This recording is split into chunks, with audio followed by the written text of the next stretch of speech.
Namo Vishnu Padaya Krishna Prashtaya Bhutale Shrimate Bhakti Vedanta Swami Niti Namine Namaste Saraswati Deve Gauravani Pacharine Nirvishesha Shunyavari Paskatyade Satarine Jaya Sri Krishna Chaitanya Prabhu Nityananda Shri Advaita Gadadhara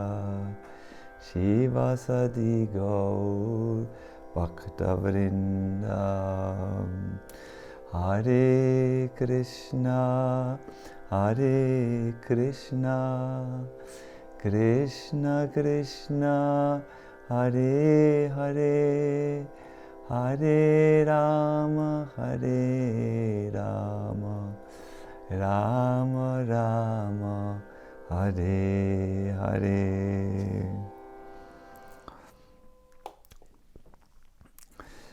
I think we would all agree when we say that if we could perform our bhakti with enthusiasm, with devotion, with deep, deep inspirations, we would be blessed and our performance of bhakti would come alive. Now all these are feelings, emotions, and to awaken emotions in bhakti is really as important as it is to put salt to the vegetables. As important as it is to have hunger so that you can appreciate a meal. And as important as having a garden who has fruits. I will make it very clear. Once there was Narada Muni having a meeting with the great Uddhava, and he said, Uddhava, without loving feelings, the 9 kinds of devotional service are like vegetables without salt. Without loving feelings, bhakti is like an elaborate meal, but without hunger. And without loving feelings, studying the scriptures is like studying them without an understanding.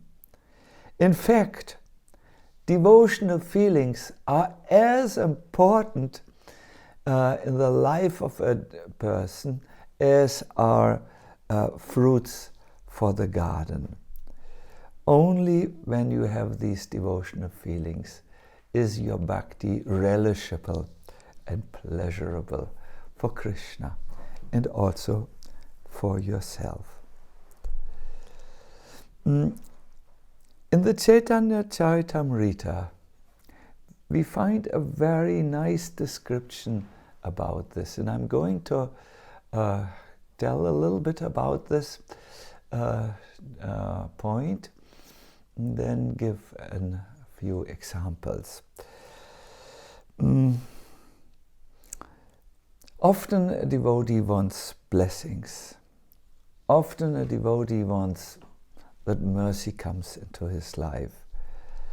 But do you know that these blessings and this mercy will come automatically from the heart of the Guru and from the heart of Krishna, even without being requested? There's only one thing necessary, and that is you should perform your service with devotional feelings. I have a big book here and I will quote from it. There, Chaitanya Mahaprabhu himself said, Sneha Lishapeksha Matra Shri Krishna Kripara Sneha Vashana Kare Swatantra Achara. Lord Krishna's mercy is dependent only on one thing, that is affection. Krishna is only obliged by affection because he is so independent. Just let us think about this for a moment.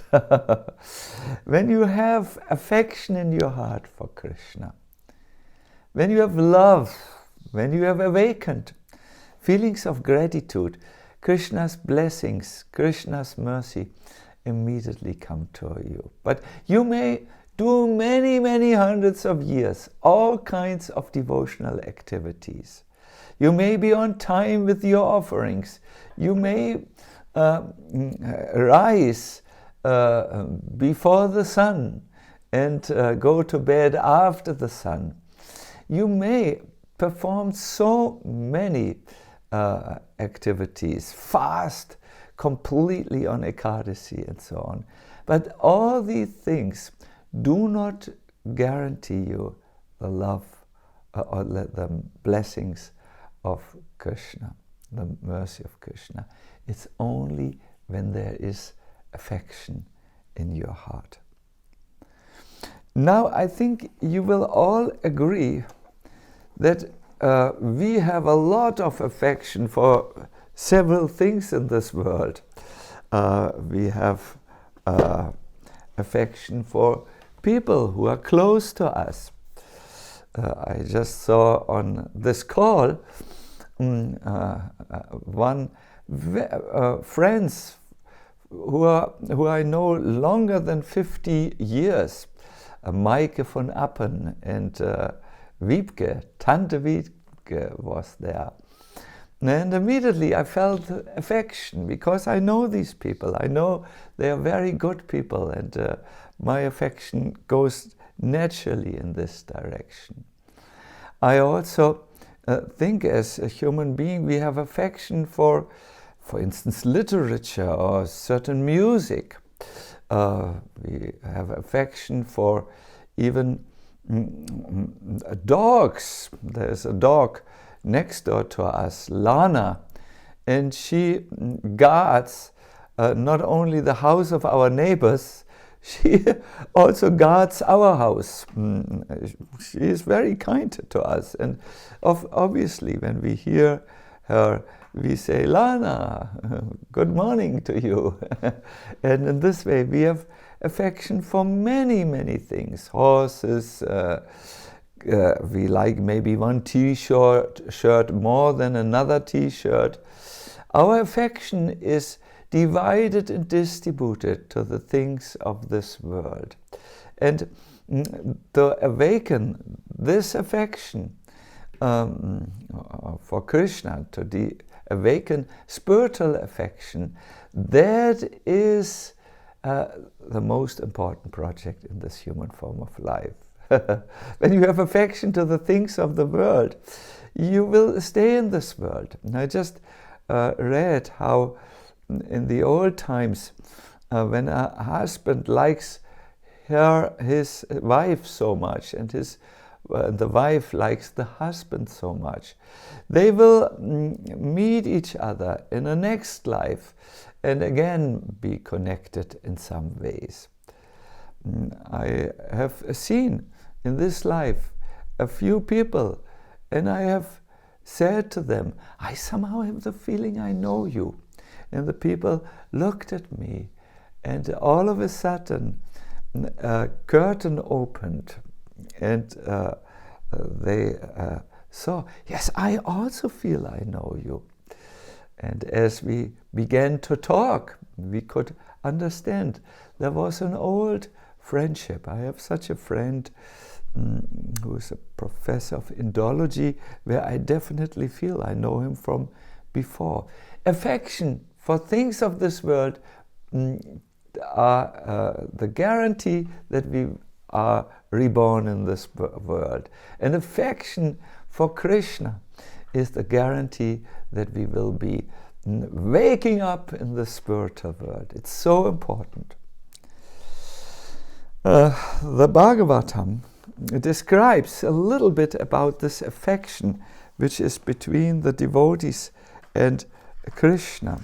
In the 9th canto, 4th chapter, it says that Krishna feels very, very happy about the saints who are affectionate towards him. He says, Krishna says, without saintly persons, for whom I am the only destination, I do not desire to enjoy my transcendental bliss and my supreme opulence. Krishna himself wants to share all the good things he has with those who have affection and who are close to him. And then he gives a secret. He says, Mayini Badach Hridaya. Just like a chaste woman, he says, brings her gentle husband under her control by service, by affectionate service.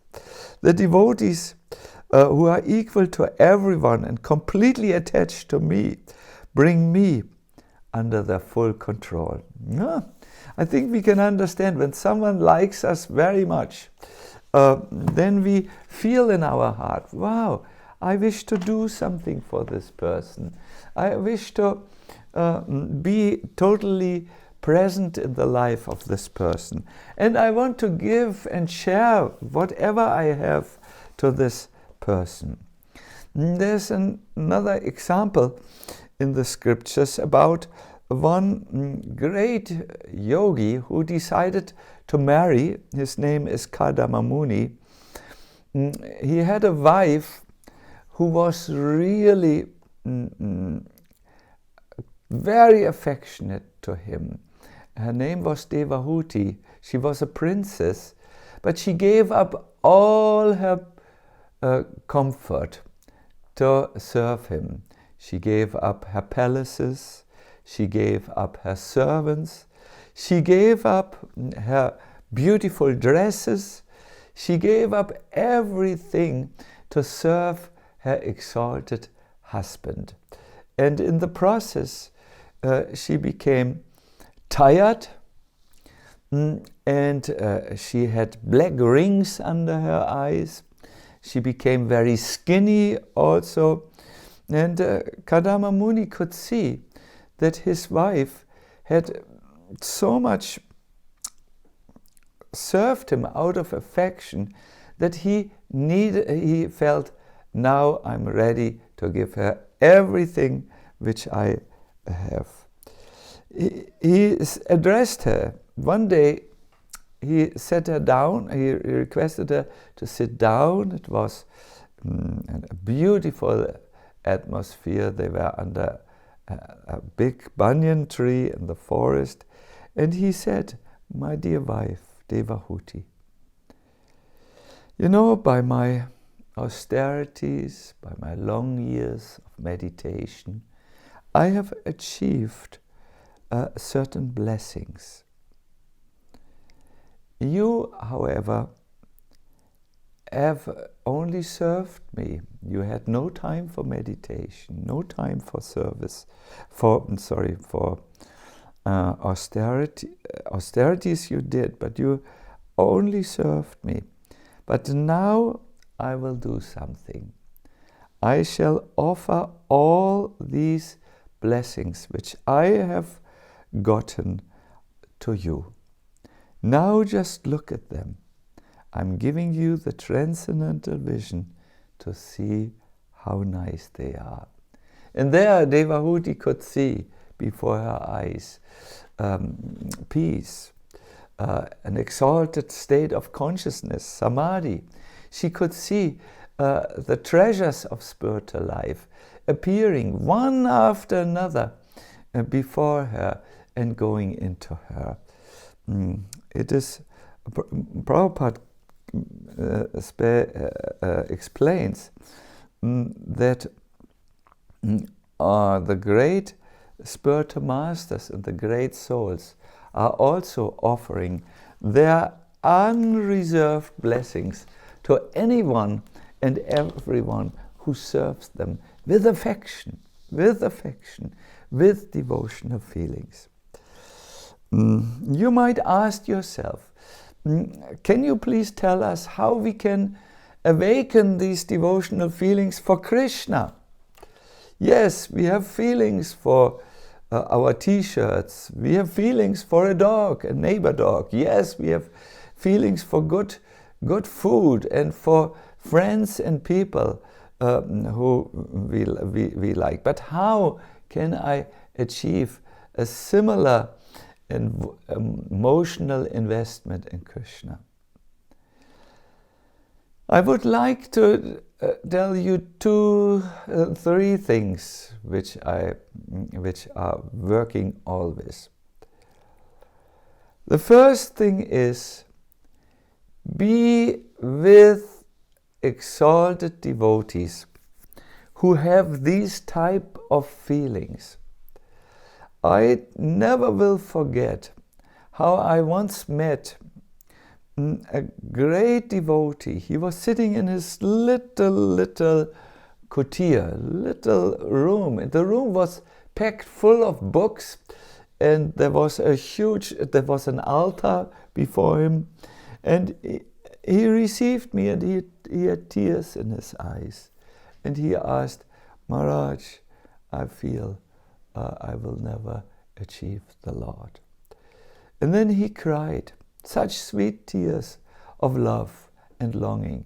And as I saw him, this came in me. Prabhupada was once asked, how do we become good devotees? And he said, well, how do you become a drunkard? Someone who drinks alcohol. And then he said, you just associate with drunkards, and then you become a drunkard yourself. In the same way, go to the great devotees of Krishna, those who have love for Krishna, and as you associate with them, as you are together with them, you will see that these feelings also come to you. I have seen how feelings come from one person to another in many contexts. I have seen how people who were highly afraid of high altitudes went with a few courageous people with an airplane into the air, and then these people jumped out of the airplane, of course with parachutes, and came down. And I have heard and seen that just in the association with this parachute jumpers, also the lay people have developed, yeah, I can also do it. I can also jump out of an airplane and fall. The feelings of great devotees are in their hearts. This is my second point, and they are often hidden there. So a very good way to access them, to come in contact with them, is to have live contact. I have seen this many times when I was together with Srila Prabhupada and was sitting there in his lectures, and as he was talking, his own bhava, his own mood came from his heart into his mouth and out in the words which he spoke. Yes, being in the association of devotees and hearing from them works wonders. Live, that's one thing, but you can also hear recorded lectures, and you can also see through their literature how they pour out their heart. For instance, here I've just opened a songbook, which I always have with me, with prayers. And there Bhaktivinoda Thakur prays, O Gopinath, O Gopinath, O Gopinath, please take away the burning pain of worldly existence. I can no longer tolerate the ignorance and the cycle of repeated birth and death. And he pours out his heart. Oh, Gopinath, when will I wake up and cast away the enemy of lust far away from my heart? Oh, Gopinath, you certainly know everything. Please give me a place at your divine lotus feet. These words speak to us. These words have feelings, and they infuse us, or they inject in our heart the feelings of the devotees. Yes. I also have always seen that going to a holy place, leaving your home for some time, leaving your habits for some time, leaving even the TV set for some time, and going to a holy place will really inject and infuse you with the feelings. Srila Prabhupada once said that going to Vrindavan gives one the impetus for going back to Godhead. If you go into this atmosphere where thousands of devotees throughout hundreds and thousands of years have walked around, have read prayers, have explained their hearts to the Lord, then you will be infused with the atmosphere. We are just preparing an online event where we go online on retreat to Govardhan and to the sacred mountain of Govardhan.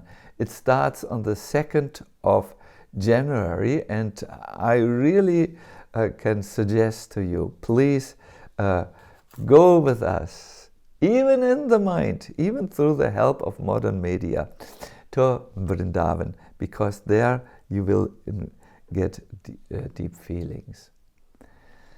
There is also something which we have, which we do after my class. We hear directly about this person. This person may be a mystery for you. You may not understand what he is saying through his sidelong glances. Can you see Gopalraj looking at you from the corner of his eyes? You may not understand what his friends understand when he looks like this. But as you hear more and more about him through Krishna Katha, yes, you will hear how his devotees relate to him. And as you hear more and more, you will feel one particular devotee is having exactly the type of feelings which you would like to develop. And then by following the footsteps of this devotee, these feelings will manifest in your heart.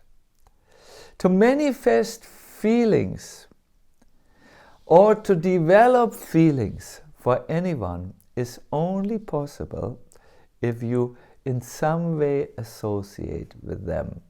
And one way of association is to hear about them. It's the first, very first introduction to them. Also, to develop feelings, I'm giving a long list, I know, I am like this. Works when you sit in the kirtan.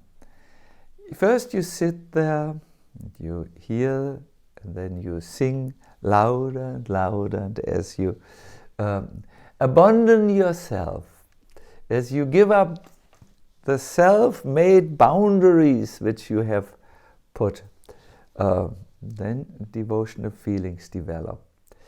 In our little ashram, we do regular kirtans each evening from 7 to 8, or sometimes it changes, it becomes earlier when we have guests, but we try to do these, guest means one person who's coming by. Then we sing, and what happens is that, let me say like this, and yesterday we had such a kirtan, we were only by the two of us on that kirtan, and I said to the kirtan partner with whom I sang kirtan, see, it is important during kirtan to leave the boundaries of I and mine. These describe your own little world. I am so and so, and this is my little world, my thoughts. This is your little self-established prison. But when you do kirtan, when you sing, you forget for a moment of this I and mine, and the walls fall down, and then you understand the vastness of Krishna consciousness. As you sing, it becomes all of a sudden, everything opens up. When you sit down to do kirtan, stop your own little world, exit your own little world, sing and address Krishna, and as you do this, extraordinary devotional feelings are awakened. Jiva Goswami makes this very clear in Bhakti Sandarbha. He says there is a reason why kirtan is the highest spiritual practice in the age of Kali. He says the reason is that extraordinary devotional feelings are awakened when you get out of your own boundaries. Extraordinary devotional feelings are awakened. And he makes a point. This happens especially if you sing with many. When you do kirtan alone, it is already good, but when you sing with many, that is better. It's much better. So, and so the feeling we are looking for is affection for Krishna. I would like to now bring my little class towards the end. I would like to talk about one example that how the Lord reciprocates when he sees how our devotional feelings awaken. And I believe that this example can teach us many things. Once there was a very powerful and God-conscious king. His name was Maharaj Prataparudra. I know that every morning he would ride with his horses on a horse and take a morning ride, and he would discuss the affairs of the state with his ministers who were also on horsebacks. He wanted to combine the government of the state with something healthy, like taking a ride in the morning air. And he managed his huge state just by doing this. But as he became a little older, he developed a great attachment to Chaitanya Mahaprabhu, who resided in the town of Puri. And he wrote 2 letters. He wrote a letter to Sarvabhauma Bhattacharya, in the first letter he said, can I meet Chaitanya Mahaprabhu? And he got back the answer, no, it's not possible. He's a sannyasi and he will not see worldly people. Then this king wrote another letter and said, can I ask Sri Chaitanya Mahaprabhu if they can arrange a meeting for me? Can I ask his associates, the people? And he said in this letter, only if I obtain the mercy of Chaitanya Mahaprabhu and have the darshan of his lotus feet, will I be able to live. If I cannot see him and cannot have a meeting, I will give up my kingdom and become a monk. So there was war with other countries, and the king couldn't give up the kingdom. So Nitai came to see Chaitanya Mahaprabhu and said, please give him the mercy. Please see him. Give him darshan. He will do something unconcerned, something which he has not thought about. He will do something hastily and ruin the whole state. You have to see him. So Chaitanya Mahaprabhu sat there, very tall, very effulgent, and he said, you know that I haven't given up the world and have given up seeing worldly people. But there's one amongst you, Damodar Swarup, or Swarup Damodar. If he gives the permission that I can break my rules and see this worldly man, then I will do it. So Damodar Pandit was there in the room and he said, who am I? You are the Supreme Personality of Godhead. You make your own decision independent of my intervention. However, I make this prophecy because King Prataparudra has utmost love and affection for you. My prophecy is that you will see him, because it is your nature to be easily controlled by the love and affection of your devotees. And this king excels. So Mahaprabhu smiled. Then Nityananda said, give him some sign that you love him, maybe a cloth which you have worn. And then Chaitanya Mahaprabhu gave him his outer cloth. But when Prataparudra, the king, received this, his pain increased. He said, yes, very nice that I have gotten the cloth, but I want the person who wears the cloth. And yes. Then another compromise was made, that the son of the king, who in some ways represents the father, could see Chaitanya Mahaprabhu. So Chaitanya Mahaprabhu received the son. The son was dressed in yellow garment. He had a turban, a red turban on his face, and he was very dark complexioned. And Chaitanya Mahaprabhu saw him coming in, and he, in his ecstasy, he thought, are you Krishna? He looked exactly like the Lord, and embraced him. The son became very ecstatic, and when he came home, his father, the king, saw, my son is so ecstatic and happy after seeing the Lord, but I have not seen the Lord. He became very desperate. Then something changed. Something which is really important for our discussion here. He, at a special day came, and I'm looking this up for you.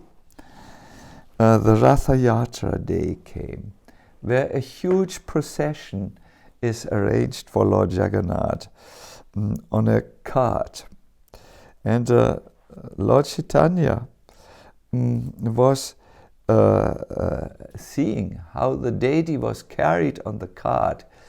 In a great transcendental joy, he chanted, Manima, Manima, which means, you are the greatest, you are venerable, you are adorable by me. Then he saw something which moved his heart. There was the king. He was dressed in simple cloth, and he had a broom in his hand, and he began to sweep the street like an ordinary street sweeper. Then he was not satisfied that now the street, which had been used by many people, was suitable to receive the Lord on his cart. So he came and he sprinkled the road with sandalwood scented water. Although he was the owner of the royal throne, he took a broom and a bowl with scented sandalwood, and he began to render the service with love in his heart. When Chaitanya Mahaprabhu saw this extremely humble service of Chaitanya, of this king, he became very pleased, very pleased, and simply by this type of seva, the king received the mercy of Chaitanya Mahaprabhu. I want you to think about this point for a moment. Prataparudra represents all of us. I think we all have done efforts to attain blessings. I know many on this call have given up so many things to come to Krishna consciousness. Many on this call have done austerities to serve Krishna. You have gone to holy places and you have visited temples and you have prayed. Many of you have chanted for many years. Many of you have done so many things, like the king who had tried so many times, writing letters, begging, being very, how do you say, showing his eagerness to receive the mercy of Krishna. But it didn't come. Many of us sometimes feel, oh, I also have not yet received the mercy of the Lord. Many of us may feel even a little bit disappointed. Why is the Lord so silent and does not give any sign to me? And the answer may be here. It may be found here that we have not yet offered this seva with this special ingredient of sneha. This sneha mayi seva, or this love which is done with, this service which is done with love. This is all that Krishna cares for. He doesn't care for the many things which we do. He has every offering that we can offer already. He is the richest, the most fulfilled, and so on. He doesn't need anything from us. He only needs our Snehamayi service. Prabhupada even said, Krishna doesn't even give so much attention to high qualifications, that one is very learned, very renounced, and so on. He just wants to see this love in the heart of his devotees. Prabhupada once gave a lecture in Los Angeles, and he said, whether you are lusty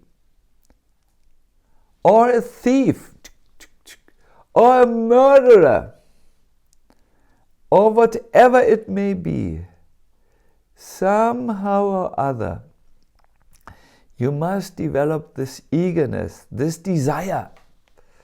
I must see Krishna. Then Krishna will be seen by you. When you have this feeling of a loving person who is coming before Krishna out of love, then Krishna automatically, without your effort, becomes bound by you, and he does everything in his what he can to give you blessings. Let us remember the service of this princess who served her husband Kadama out of love. I want you to notice this, because in the Bhagavatam verse we find, just like a chaste woman brings her husband under control, and the husband does everything for this chaste lady, by a loving seva.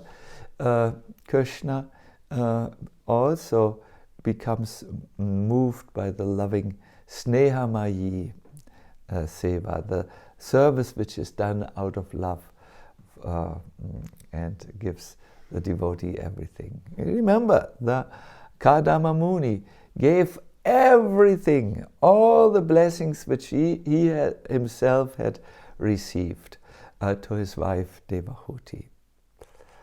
And to awaken these devotional feelings is not so difficult, as we are part and parcels of Krishna. We have something to do with Krishna. He is not a foreign entity. We belong to him. He is described in the scriptures as our father, our mother, our everything. It's already there. It is there. You just have to see how to awaken that little thing. And when you see there's a little spark in you, like when you feel, for instance, in kirtan, that is the method which I mentioned last, that something comes up. Do more kirtan. When you see, I'm with the devotees, and the devotees can give me so much inspiration. Go there, listen to more of their lectures, even in these times when it is mostly possible to see, to be associated with devotees online. Do more. Don't be lazy in your process to awaken the dormant love. Dormant means the sleeping love in your heart for Krishna. Find out a little program that encourages you. Like I have done I've tried many things, and I've found now this helps me to have some feelings for Krishna. They are already there. It's not that that they are foreign to you. They just need to be awakened. Just like The fire is already there in the match. It just needs a little rubbing, and here it is, out it is, for you to see. Good. I have come to the end of this presentation and want to give the microphone to Gaurahari. But please remember, if you have any questions, send them in the chat box. They will be coming to the question person, and then they will be presented on the 1st of January, where we have a lively question and answer session. Live. Okay, so let us go to Gaurahari and find out our Krishna Katha for the day. Hari Bol. Thank you very much.